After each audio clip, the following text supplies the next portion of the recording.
Assalamu alaikum wa rahmatullahi wa barakatuh. It's really a true pleasure for me to be, for the first time ever, in Jordan. Really very pleased. I'm already planning to extend my stay and come back. So today, what I elected to tell you about is a little story. So it's about inspiring probably young generation, the youth. I see a lot of young people here. Is to inspire you basically to do something, and how we can probably start from an unmet medical need and then trace our way all the way through to discover a biomarker and probably a therapeutic target. All the work has been done in the Middle East, in this part of the world, so it's just to show you that things are possible. One of my students, actually, Ola, I'm glad to see her here, so she did some work related to Sestrin 2, which is titled, so the work I'm going to talk about is the journey of Sestrin 2 from a biomarker of disease to a key effector in diabetic complications. So I have nothing to disclose, have no competing interests.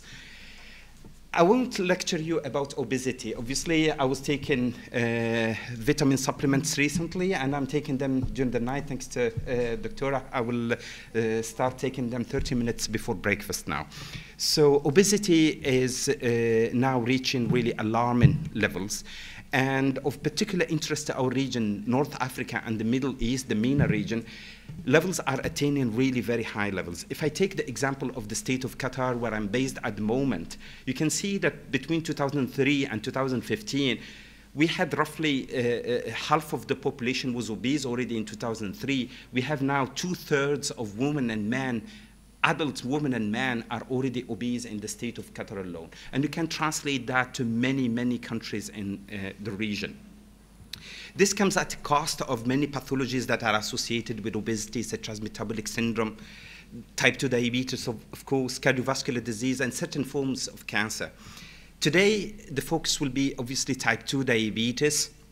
And if you look at the map here, I don't have a pointer. Okay, it's fine. Okay, so if you look here, I need one. I can't survive without. Thank you. So if you look at our region here in the middle, so that's the orange region. So we have currently around 39 million people living with diabetes, yet the statistics are not accurate. You will see that they are missing or incomplete in many countries, and it's forecast to double by 2045. And that will come at a health cost, but also at an economic burden for healthcare systems.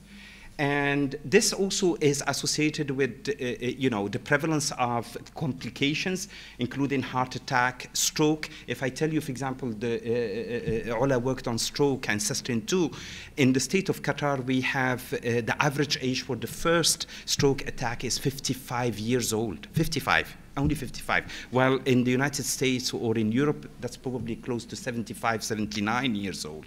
So we are aging faster in this part of the world.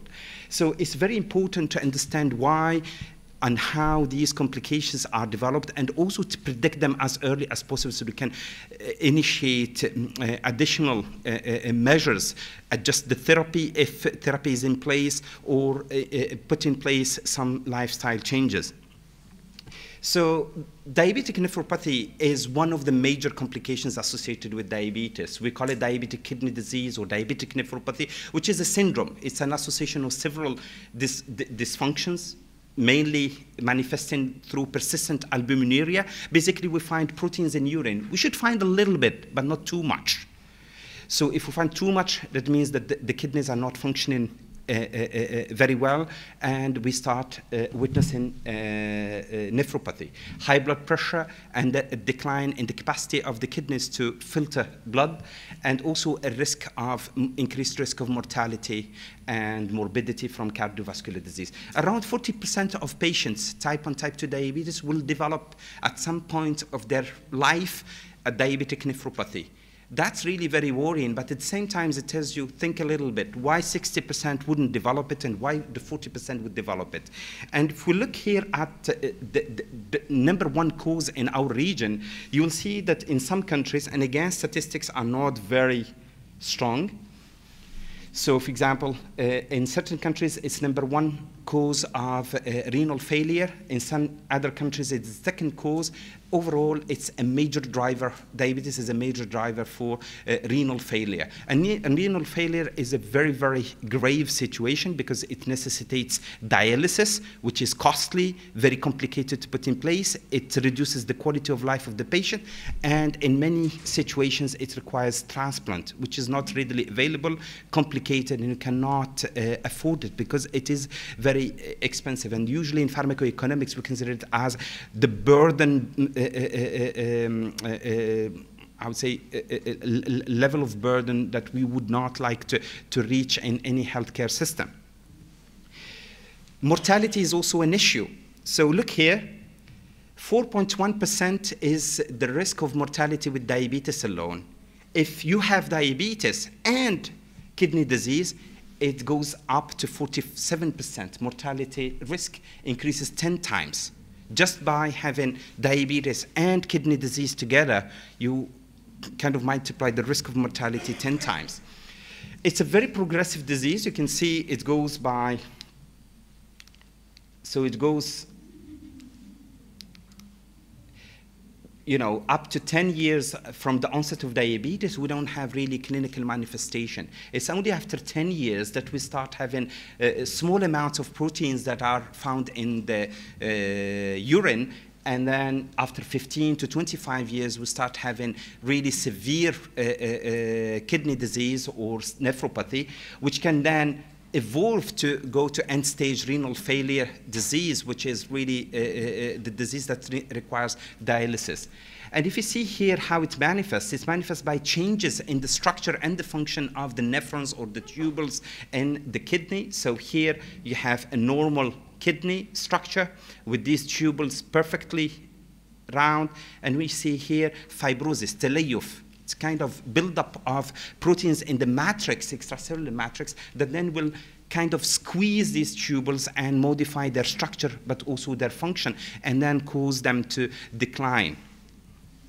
So if we look now at the factors contributing or controlling or contributing to the diabetic nephropathy, there are many factors. It's very, very simplistic probably to say oxidative stress is the major driver. There are many other factors, but just for the sake of simplicity and simplifying the message, let's focus on oxidative stress. In diabetes, there are episodes of high glucose, hyperglycemia, and each time these happen, we have what we call free oxygen radicals or free oxygen or reactive oxygen species, ROS. We have here oxygen, and we have superoxide, we have peroxide, we have hydrogen peroxide, hydroxide. The common feature of all these guys, when they are produced in excess, is they will hit. They are very reactive, and they will hit what? They will hit proteins, they will hit lipids, they will hit DNA, and modify their structure and function, and then contribute to impairing their functions and leading to the disease onset. In our hand, what we looked at a novel protein from a family that's called the Sestrin family. So there's 1, 2, and 3. The most important one is Sestrin 2. And we looked at it as a biomarker, its value as a biomarker for the detection of nephropathy as early as possible. Because it's a progressive disease, the earliest you can detect it, the earliest you can provide the patient with additional therapies. For example, you can increase the dose of insulin, introduce insulin if it wasn't introduced. You can ask them to exercise, take probably measures, you know, to eat a healthy food. All of that will contribute to either slowing down the progression of the disease, if not stopping it at all. Sestrin 2 is a highly conserved stress-inducible protein. It means that the body does not express it all the time. So it does express low amounts of it. But when there is a stress situation, what happens is the body will produce too much of it or a larger amount of it to try and fix this excess of free radicals of the oxygen. So in the situation of diabetes, for example, we have activation. It doesn't matter what the name of this protein is. It's called mTOR. There are many others that are activated in diabetes and then lead to free radicals of the oxygen to be increased, the ROS. One of them is this complex called mTOR complex 1 that is activated. When it is activated, it increases mitochondrial function. It kind of asks the mitochondria in the cell to work harder. And when it does that, it incidentally generates a lot of ROS, a lot of free radicals of the oxygen. And those will definitely contribute to the pathogenesis of nephropathy in those patients. Now, how the body responds? The body responds by expressing Sestrin 2. So when we have a normal situation, Sestrin 2 is expressed. And Sestrin 2 goes and blocks this mTOR complex. Remember, it's just a simplistic picture. The other factors that are also blocked or activated. And then the end result is we block these ROS. And these ROS, when we lower them, we prevented the development of the disease. What we looked at is we took our, we went to the hospital. We took control subjects. So these are subjects who are healthy. They don't have any disease. And we took patients with diabetes and kidney disease, nephropathy.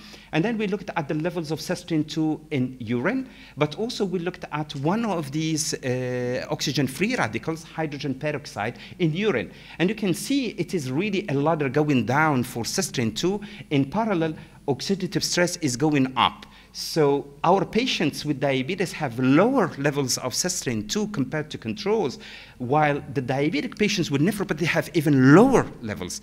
And in parallel, those patients who have less Sestrin 2 have higher amounts of hydrogen peroxide, higher levels of ROS. And that indicates basically that Sestrin 2 could be potentially a biomarker for detecting, time's up, 5 minutes. For sure. I owe probably 1 minute. So what happens here is we identify truly that this Sestrin 2 could be a potential biomarker for identifying as early as probably the early stages of nephropathy development. We went on later on. I will just explain the model and probably leave it there. So we wanted to see whether it's just an artifact, because oxidative stress goes up. These free radicals go up, and then the body is responding back. So we see something is not responding very well, and we say, oh, there is a problem. Yeah, that's from a biomarker point of view enough. But from a therapeutic target, is it really worth it? Is Sestrin 2, by increasing in the body, is preventing really the development of nephropathy? And that's where we came into play, and we generated these mice. So we generated mice that do not express. So we have from birth deleted the gene, here, Sestrin 2, and we have here Sestrin 2 wild-type mice, those that express normal levels of Sestrin 2. We injected them with a drug called streptozotocin. So I think we have some pharmacists here. If you have had your alkylating agent lecture in cancer therapy, you should know that it's an alkylating agent that goes to the pancreatic cells, and then it destroys them. So we use them in pancreatic cancer usually. It's a therapy for pancreatic cancer. Here, we use it to our advantage to basically destroy the beta islets of Langerhans to mimic diabetes. We leave our mice to live for 22 weeks, and then we sacrifice. By this time, we go from a normal kidney to a nephropathic kidney. So there is a decline over time when we develop diabetes experimentally. And one thing that I will really show you that, and then stop here, I promise. So you can see here that in our diabetic mice that express Sestrin 2, we have proteins in urine. So these are proteins in urine. So we try to detect by protein bands by Kumasi blue in urine. And when you look at your knockout mice, those that do not express the gene, that cannot fight back the ROS increase generated by diabetes situation, you can see that we have much higher levels of protein in urine, indicating that these mice lacking Sestrin 2 are not able to counteract diabetes as well as those who are able to express the gene. The same for fibrosis. We looked at one marker of fibrosis. This is how it looks when it is fibrotic. So fibronectin is one major protein, and you can see again with diabetes in normal mice, we increase the expression of fibronectin in the kidneys, which is already at the basal level. Without diabetes, it's already high in our knockout mice, indicating that Sestrin 2 is truly a major contributor for diabetic nephropathy. So I move here to the conclusion. What we have really identified here is that Sestrin 2 is truly a promising biomarker for early detection of nephropathy in diabetic patients. We have also shown that Sestrin 2 is renoprotective. So if we have a means to express it, to boost its expression, we will have a drug that will reverse probably diabetic nephropathy. I cannot stop without thanking the people who have done the work in my lab, and thanking you for being here today to, to listen to this talk. Thank you.